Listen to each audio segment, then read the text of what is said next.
സാവകാശം, അതായത് നിയമപരമായിട്ട് ഞാൻ നേരത്തെ പറഞ്ഞു, നിയമപരമായിട്ട് മുഖ്യമന്ത്രിക്ക് സത്യപ്രതിജ്ഞ ചെയ്യാനുള്ള ദിവസം ഇനിയും ധാരാളം ബാക്കി നിൽക്കുകയാണ്. അത് ഭരണഘടനയിലുള്ളതാ. ആ ഭരണഘടനാപരമായ അവകാശം 10 ദിവസം കോൺഗ്രസ് എടുത്തു വെച്ചാൽ അത് മനസ്സിലായില്ലേ? എല്ലാം നല്ല അതൊക്കെ ഇപ്പോൾ അത് നിങ്ങൾ പറഞ്ഞിടത്ത് ഞാൻ യോജിക്കുന്നുണ്ട്. എന്താ അറിയാം, KC വേണുഗോപാലിന്റെ ബോർഡ് കൊണ്ടുപോയി വെക്കുന്നത് ലോക്കൽ കമ്മിറ്റി അംഗമാണ്. അപ്പോൾ അതിനൊന്നും പോയിട്ട് തലയിടാതെ സൂക്ഷിക്കേണ്ടതായിരുന്നു നമ്മുടെ ആൾക്കാർ. അതായത് CPM-മാരാണ് VD സതീശന്റെയും KC വേണുഗോപാലിന്റെയും കൂടുതൽ ഫ്ലക്സ് വെച്ചത്. നിങ്ങളൊന്ന് ആ CCTV ക്യാമറകളൊക്കെ ഒന്ന് പരിശോധിച്ചോ. കോൺഗ്രസ്സുകാർ അവർ ആഗ്രഹത്തിന് വെച്ചോട്ടെ, അതിന് ഇവരെന്തിനാ വെക്കുന്നത് എനിക്ക് മനസ്സിലാകത്ത്. തോറ്റു തുന്നം പാടി വീട്ടിലിരിക്കണവര് വീണ്ടും കുത്തിത്തിരിപ്പുണ്ടാക്കാൻ ഇറങ്ങുകയല്ലേ ആ ബോർഡായിട്ട്. അത് നടന്നില്ലല്ലോ. ഞാൻ പറഞ്ഞത് കേസ് വരണമെന്നല്ല, ഇതിനകത്ത് കുത്തിത്തിരിപ്പുണ്ടാക്കണം എന്ന് ആഗ്രഹിച്ചവർക്ക് എന്തായാലും അത് നടന്നിട്ടില്ല. അതിന് കുറച്ച് ചാനലുകാർ കൂട്ടുണ്ട്. എന്ത് ചെയ്യാൻ പറ്റും?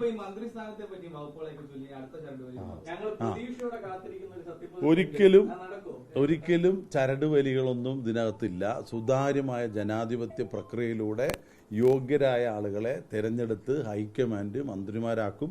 ഞങ്ങൾ എല്ലാവരും അതനുസരിക്കും, അതിനനുസരിച്ച് പ്രവർത്തിക്കും. ജനങ്ങൾ ആഗ്രഹിച്ചത് ഇവിടെ ഒരു സൽഭരണമാണ്, കേരളത്തെ വീണ്ടെടുക്കാൻ. ആ ജനവിധി മാനിച്ചുകൊണ്ട് വളരെ ഉത്തരവാദിത്വത്തോടു കൂടി സാധാരണ പ്രവർത്തകരും ഇനി മുതൽ പ്രവർത്തിച്ച് നിങ്ങളുടെ മുമ്പിൽ കാണും. സാധ്യത ഉണ്ടല്ലോ. പാലക്കാട്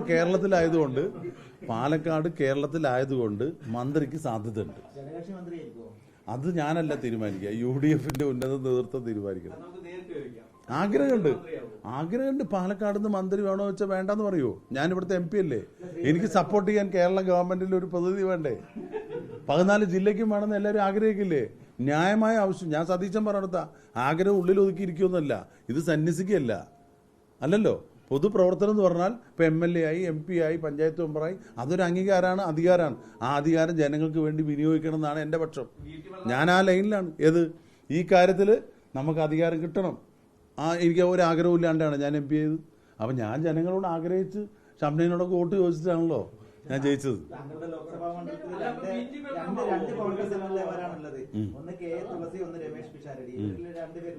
അല്ല, എനിക്ക് ഒരു കാര്യം, പാലക്കാട് ജില്ലയിൽ കോൺഗ്രസിന് മന്ത്രി വേണമെന്ന് ഞങ്ങൾ എല്ലാവരും ആഗ്രഹിക്കുന്നു. അതിൽ തെറ്റൊന്നുമില്ല. അങ്ങനെ നിർബന്ധമില്ല, അത് പാർട്ടി തീരുമാനിക്കും. UDF-ന് ഘടകകക്ഷിയുണ്ട് ഇവിടെ. അപ്പോൾ ഞങ്ങൾക്ക് മന്ത്രി വേണം, അത് ഞങ്ങളുടെ ആഗ്രഹം. കഴിഞ്ഞ 10 വർഷമായിട്ട് ഇല്ലല്ലോ. അപ്പോൾ അതുകൊണ്ട് ഇത്തവണ വേണമെന്ന് വലിയ ആഗ്രഹമുണ്ട്. കഴിഞ്ഞ പ്രാവശ്യമില്ല, കഴിഞ്ഞ 10 വർഷത്തിന് മുമ്പ് 5 വർഷമില്ല. അപ്പം അന്നൊക്കെ ഇന്നിപ്പോൾ ഞങ്ങൾ 2-ൽ നിന്നും 5 MLA-മാരായിട്ട് ഉയർത്തിയിട്ടുണ്ട്. അതിൻ്റെ ഒരു അംഗീകാരം 10 വർഷത്തിന് ശേഷം അതിൻ്റെ അംഗീകാരം കിട്ടും തന്നെയാണ് പ്രതീക്ഷ. എന്തായാലും ഒരു കാര്യം ഉറപ്പ് പറയാം, കേരള മന്ത്രിസഭയിൽ പാലക്കാട് ജില്ലയിൽ നിന്ന് ഒരു മന്ത്രി ഉണ്ടാവും. അല്ല, ഒന്നെങ്കിലും ഉണ്ടാവുമല്ലോ. എന്താ അത്യാഗ്രഹം പാടില്ല. പ്രധാനമായി രമേശ് ചെന്നിത്തല ഉന്നയിച്ചത് മന്ത്രി പോലും ആകാത്ത ആളാണ് VD സതീശൻ. അപ്പൊ അങ്ങനെ ഒരു മികച്ച ഭരണം VD സതീശന് നടത്താൻ വേണ്ടി സാധിക്കുമോ മുഖ്യമന്ത്രിയായിട്ട്? ഇതൊന്നും നമ്മൾ തമ്മിൽ ചർച്ച ചെയ്തിട്ട് കാര്യമില്ല. കാരണം ഹൈക്കമാൻഡ് തീരുമാനമെടുത്തു. അതൊക്കെ എല്ലാം പരിശോധിച്ചിട്ടുണ്ടാവും. ആർക്കൊക്കെ എന്തൊക്കെ കഴിവ്, എക്സ്പീരിയൻസ്, അതിനുള്ള മറ്റ് പല സാധ്യതകളും ഒരു മുഖ്യമന്ത്രിയാണ് തീരുമാനിക്കുന്നത്. 3-3.5 കോടി ജനങ്ങളുടെ ഒരു പ്രധാന പോസ്റ്റിലിരിക്കുന്ന മുഖ്യമന്ത്രി തീരുമാനിക്കുമ്പോൾ പാർട്ടി ഉത്തരവാദിത്തത്തോടു കൂടി എല്ലാ വശങ്ങളും പരിശോധിച്ചിട്ടാണ് തീരുമാനമെടുത്തത്. അത് പൂർണ്ണമായിട്ട് അംഗീകരിക്കുക എന്നുള്ളതാണ്. 101%. അല്ല, ഇനി വേണമെങ്കിൽ ഒരു കാര്യം പറയാം, 102% ടീം UDF ആയിട്ട് കേരളത്തിലെ ജനങ്ങൾ ആഗ്രഹിച്ച സൽഭരണം ഇവിടെ ഉണ്ടാവും. അത് നിങ്ങൾ മല്ലികാർജുൻ ഖാർഗെ അവർകളോട് ചോദിക്കുന്നതായിരിക്കും നല്ലത്. ഞാൻ ഇതിലൊന്നും ഒരു അഭിപ്രായം പറയാൻ യാതൊരു അർഹതയില്ല. പിന്നെ സത്യപ്രതിജ്ഞയ്ക്ക് പാലക്കാട് നിന്ന് എത്ര ജനങ്ങളുണ്ടാവുന്ന വിചാരിച്ചു? അവിടെ പുഴയായിരിക്കും തിരുവനന്തപുരത്ത്. അല്ല, അത്രമാത്രം ജനം പറഞ്ഞു. 14 പുഴയിൽ നിന്നും അവിടെ ചെന്ന കടലാവുമല്ലോ. പാലക്കാട്ടെ പുഴ അവിടെ ഒന്നുമില്ല. പുഴ ആയതുകൊണ്ട് വലിയ അടി കൊടുക്കുക. തിരുവനന്തപുരത്തേക്ക് പോകുന്ന റൂട്ടിലാണ് ഹരിപ്പാട്. അതിലേക്ക് കയറി എല്ലാരെയും കണ്ടു പോവാലോ.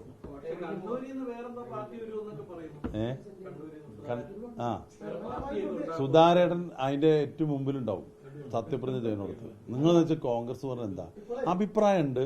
ആ അഭിപ്രായം ചില അനവസരത്തിൽ പറയുന്നു, പരസ്യമായി പറയുന്നത് ഒഴിച്ചാൽ CPM പോലെ പൊട്ടിത്തെറിക്കില്ലല്ലോ. ഇപ്പൊ CPM എത്ര പേരെ പൊട്ടിത്തെറിച്ച് പുറത്തു വന്നത്? 3 പേരെ ഞങ്ങൾ MLA-മാരാക്കിയില്ലേ? അതൊന്നും നിങ്ങൾ ചർച്ച ചെയ്യുന്നില്ലല്ലോ, തോറ്റതുകൊണ്ടാണ്.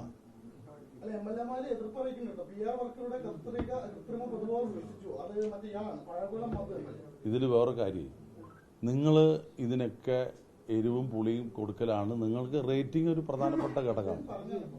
അല്ല, അതൊക്കെ വേണമല്ലോ, അതൊക്കെ ഉണ്ടാവും.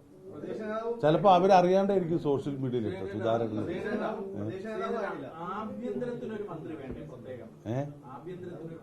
എല്ലാം തീരുമാനിക്കുന്നത് നമ്മുടെ പാർട്ടിയാണ്. അതെ, ആഭ്യന്തരമന്ത്രി ഉണ്ടാവും. അത് ഏത് വകുപ്പ് ആർക്ക് കൊടുക്കും? ഇതിലൊക്കെ എനിക്ക് എന്ത് കാര്യം? പൊന്നൊരുക്കിനോടത്ത് പൂച്ച. ഡൽഹി എന്നുള്ള നേതാവോ? നിങ്ങൾ പറഞ്ഞ എല്ലാരും ഡൽഹിക്കാരാക്കരുത്. ഞാൻ ജനിച്ചു വളർന്നത് പാലക്കാട്, ഇവിടെ ജനപ്രതിയായിട്ടുള്ള പാലക്കാട്. ഡൽഹിയിൽ പാർലമെന്റ് സമ്മേളനത്തിനെ പോകാറുള്ളൂ.